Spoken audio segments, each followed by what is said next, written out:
My name is Justin Turco, and the date is July 20th, 2018. That's my house over there. There's my spring. It gravity feeds to the house. The spring and house were built in 1963.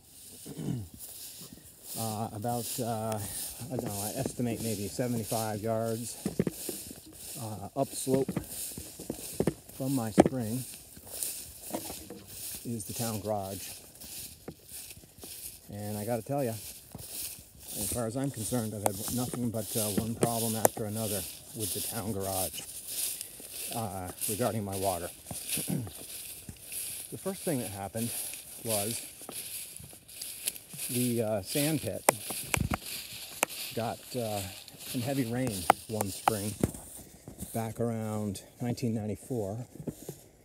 And all the salt was leaching out, and it got into my spring, and it caused my spring to be more salty than the ocean.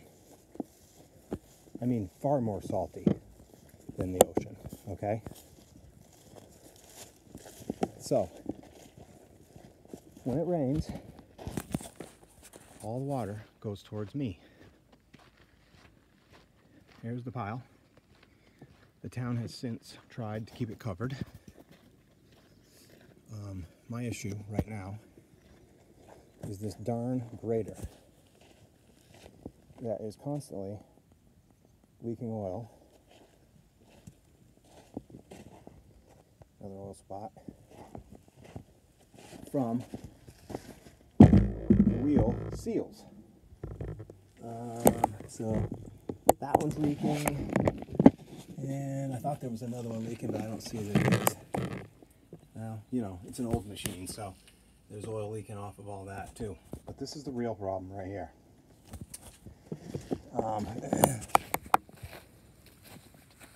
That's got to stop. And this sand pile has got to stop leaching salt over into my area where my spring is.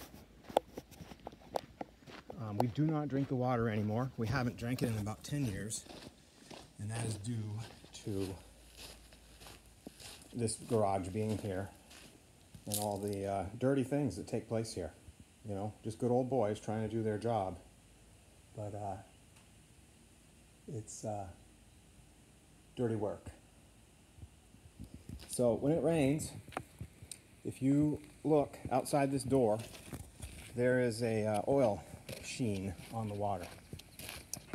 I was going to tell you about the fuel tank, which was not in its holding receptacle, but I see they've fixed that.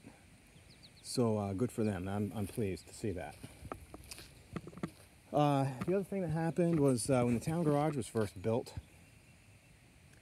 they told me they were not going to put a floor drain in, and then they did. And right over there behind those culverts, the floor drain exited on my property. It daylighted actually on my side of the fence, if I'm not mistaken. I came up here one day and just looking around, and I found that there was fuel oil leaking out of the floor drain. And later discovered that the heating oil tank had leaked out, and the heating oil went down the floor drain. I called the state, of course, and their determination was that it was not of the magnitude so as to pose a threat at this time. When it does pose a threat, and there's no one here to see it, does my wife get breast cancer? You know, do I get cancer in my lymph nodes? Is that how we then find out that it poses a threat? Let's see. So I'm standing on my land right now, and there's a culvert that comes under. You can't see it right now, but it daylights on this side, and every drop of water from this town garage, every drop now, because of the way the land is graded, comes through this culvert and actually daylights onto my land. Now this culvert was put in just a few years ago. I don't know, maybe 5 years ago. And the problem is what else would you do with the water? There is nothing else here that you can do. So I'm it. And I don't like it. because this place was built in the 70s, or put in the 70s. This 0.8 acres of land, I believe is what it is. And I was here in 63. My spring was here first, and then this land was given to the town.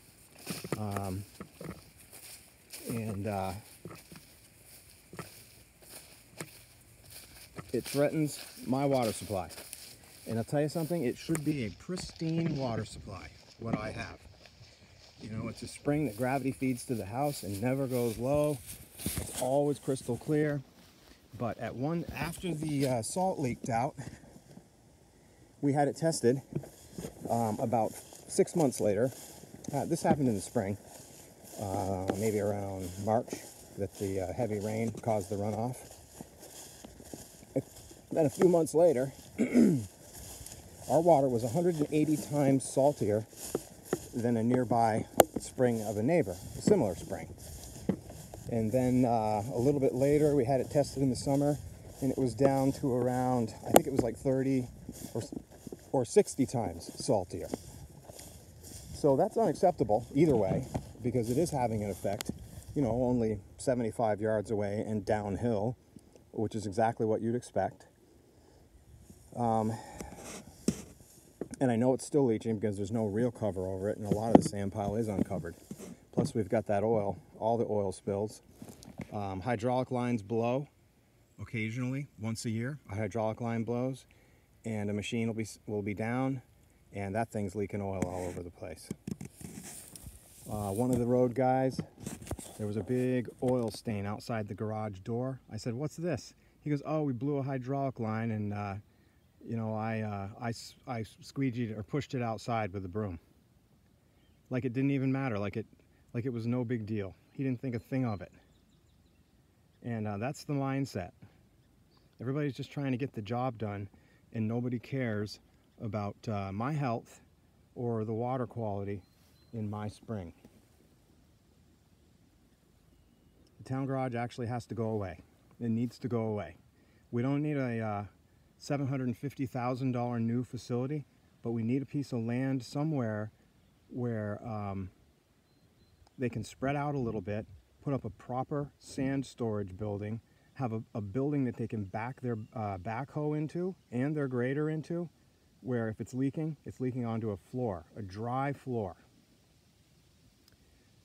You don't need a 6-bay steel building that costs $750,000, and it doesn't have to have the fire department in it. We've got a fire department, and as far as I'm concerned, we ought to make that building work. But the town garage needs a larger site, period. And they need to go somewhere where they are not going to have a bad effect on the neighbors, because a very significant number of town garages in the state of Vermont are listed as hazardous waste sites, and that's a fact. That's all I got for you. Something needs to be done. Thank you.